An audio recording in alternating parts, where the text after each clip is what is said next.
No dia 22 de abril de 1500, uma frota portuguesa liderada pelo navegador Pedro Álvares Cabral avistou um litoral desconhecido.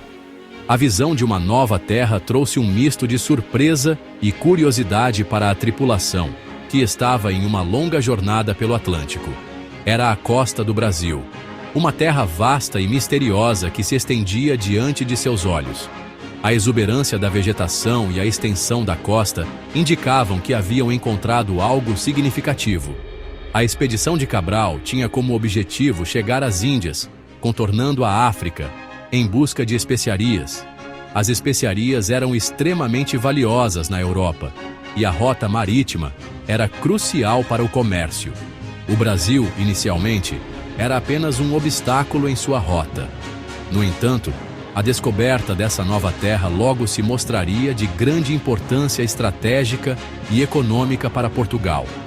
O desembarque ocorreu em Porto Seguro, na Bahia. Ali, os portugueses começaram a explorar a região e a interagir com os habitantes locais. Os portugueses encontraram uma terra exuberante, habitada por povos indígenas, com costumes e culturas diversos. A riqueza natural da região era evidente, com florestas densas e uma fauna abundante. O contato inicial foi marcado pela curiosidade mútua, mas logo deu lugar a relações complexas que moldariam o destino da nova terra. Os portugueses estavam interessados em explorar e extrair recursos, enquanto os indígenas tentavam entender os novos visitantes. A descoberta do Brasil ocorreu em um contexto de expansão marítima europeia. Naquela época, as nações europeias estavam em uma corrida para explorar e colonizar novas terras, buscando aumentar seu poder e riqueza. Portugal e Espanha lideravam essa corrida por novas rotas comerciais e pela busca de riquezas. Ambas as nações estavam determinadas a expandir seus impérios e garantir o controle de novas fontes de recursos. O Tratado de Tordesilhas, assinado em 1494, dividia o mundo entre as duas potências ibéricas, e o Brasil, por sua localização, ficou sob domínio português. Este tratado foi crucial para definir as áreas de influência de cada nação. O encontro entre portugueses e indígenas marcou o início de um novo capítulo na história do Brasil. Este encontro foi um ponto de inflexão que traria profundas mudanças para ambas as culturas. Um capítulo marcado por encontros, desencontros, exploração e conflitos que moldariam a identidade do país nos séculos seguintes. A história do Brasil é uma tapeçaria rica e complexa, tecida a partir desses primeiros encontros e das interações subsequentes. A vastidão da Mata Atlântica que cobria o litoral brasileiro escondia um tesouro cobiçado pelos europeus, o pau-brasil. Esta árvore, também conhecida como ibirapitanga pelos indígenas, era abundante e se destacava por sua madeira de cor avermelhada, que se tornaria um dos primeiros produtos de exportação do Brasil. Essa árvore, que dava nome à nova terra, possuía uma madeira avermelhada muito valorizada na Europa por sua resistência e por ser usada na produção de móveis de luxo e tintura para tecidos. A cor vermelha extraída do pau-brasil era especialmente apreciada para tingir roupas da nobreza e de alta classe, tornando-se um símbolo de status e riqueza. A exploração do pau-brasil tornou-se a primeira atividade econômica de grande escala no Brasil. Os portugueses rapidamente perceberam o valor comercial dessa madeira e organizaram expedições para extraí-la em grandes quantidades. A madeira era cortada, transportada até a costa e embarcada em navios que a levavam para a Europa. Os portugueses, no entanto, não estavam dispostos a pagar pela madeira. Em vez de estabelecer um comércio justo, eles optaram por explorar a mão de obra indígena. Em vez disso, estabeleceram um sistema de escambo com os indígenas, trocando objetos de pouco valor, como espelhos, facas e tecidos, pelo trabalho de corte e transporte da madeira. Para os indígenas, esses objetos eram novidades fascinantes e úteis, mas o valor real da madeira que eles estavam ajudando a extrair era imensamente maior. O pau-brasil, abundante na Mata Atlântica, era relativamente fácil de ser cortado e transportado para os navios portugueses. As árvores eram derrubadas e arrastadas até a costa, onde eram carregadas nos navios que aguardavam para levá-las à Europa. Os indígenas, inicialmente, se dispuseram a colaborar com os europeus, em troca de objetos que lhes pareciam interessantes e úteis. No entanto, essa relação de troca logo se mostrou desequilibrada e exploradora. No entanto, a exploração desenfreada do pau-brasil e o sistema de escambo desigual logo se mostrariam prejudiciais para os indígenas e para o meio ambiente. A demanda incessante pela madeira levou a um desmatamento significativo da Mata Atlântica, alterando drasticamente o ecossistema local. A exploração predatória da madeira levaria à quase extinção da espécie em algumas regiões, enquanto o escambo criaria uma relação de dependência e exploração dos indígenas pelos portugueses. A devastação ambiental e a exploração humana deixaram marcas profundas na história do Brasil, cujas consequências são sentidas até hoje.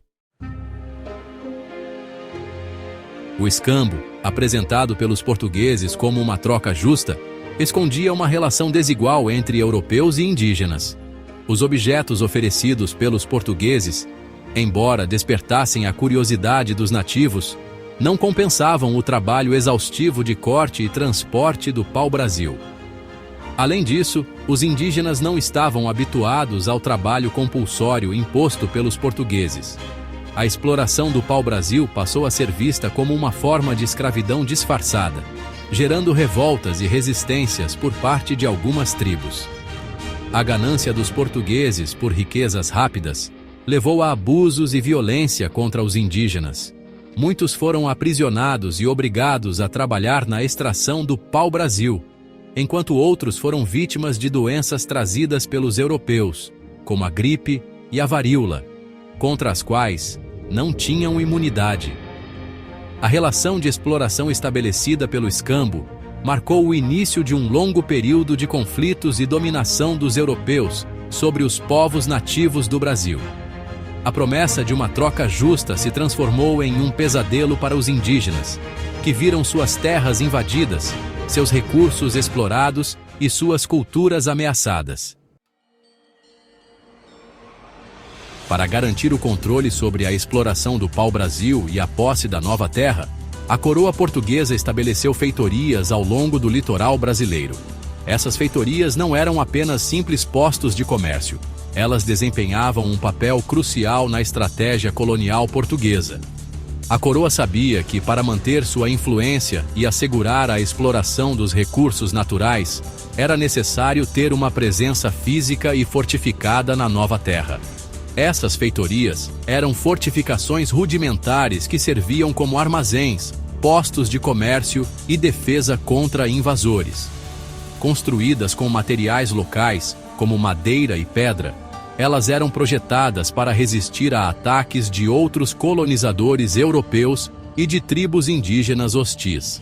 Além disso, as feitorias funcionavam como centros logísticos, onde mercadorias eram armazenadas antes de serem enviadas para Portugal.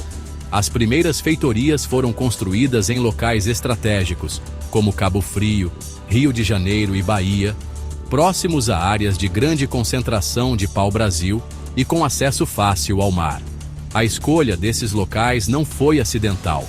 Eles ofereciam vantagens logísticas e de segurança, facilitando o transporte de mercadorias e a defesa contra possíveis invasores. Além disso, a proximidade com o mar permitia uma comunicação mais rápida com a metrópole. Essas fortificações abrigavam os representantes da coroa, soldados, comerciantes e alguns colonos que se aventuravam na nova terra.